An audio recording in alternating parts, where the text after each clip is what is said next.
So for this week's Show Me a Thing, I have our team's mechanical design. This is what our shoe looked like before spring break. Basically, this is the best we could kind of do with the stuff that we had available to us at Purdue.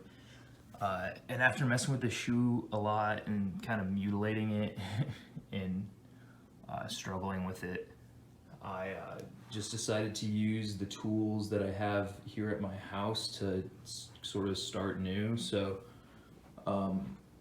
here is what the new design looks like.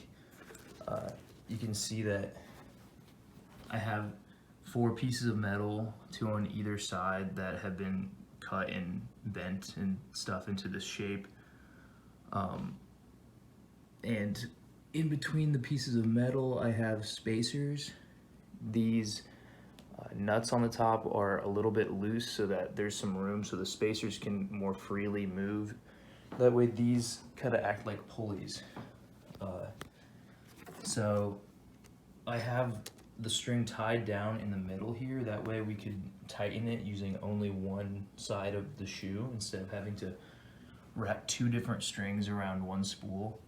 So the reason it's tied off in the middle is because whenever I would tie it off on one of the 2 sides, it would tighten one of the sides much more than the other, and with it in the middle like this, it seems to work decently well. So for the back here, basically we have the motor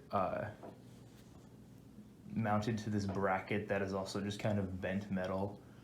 The shaft is going through a hole here that connects to 2 of these things that we got. Basically kind of poorly welded together. So the next step is to basically use this ratchet that we had to hold the tension of the shoelace after it's been tightened. So I just need to mount that in a way. I also think I need to maybe put another pulley over here to make sure that the string gets loaded onto the spool around the spool, because for right now I'm having to kind of direct it with my finger so that it doesn't get caught underneath the spool or underneath the bracket. So I'll show you it running.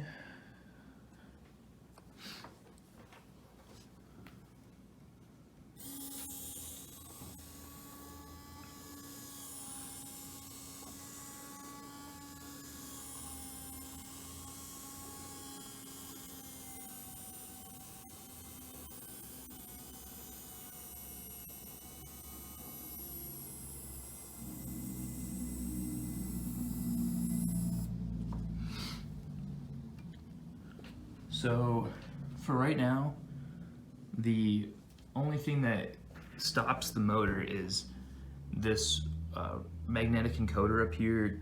Tells basically the speed that the motor is turning, and I basically can set a threshold for turning the motor off basically once it gets slow enough.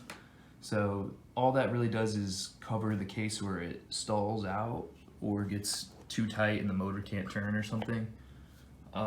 We talked about using a pressure sensor in the tongue of the shoe to basically tell when it's tightened, so it would stop in that case as well. However, I only have one pressure sensor here. I think the others are in the lab, so I guess we'll have to figure that out. But yeah, that's our Show Me a Thing.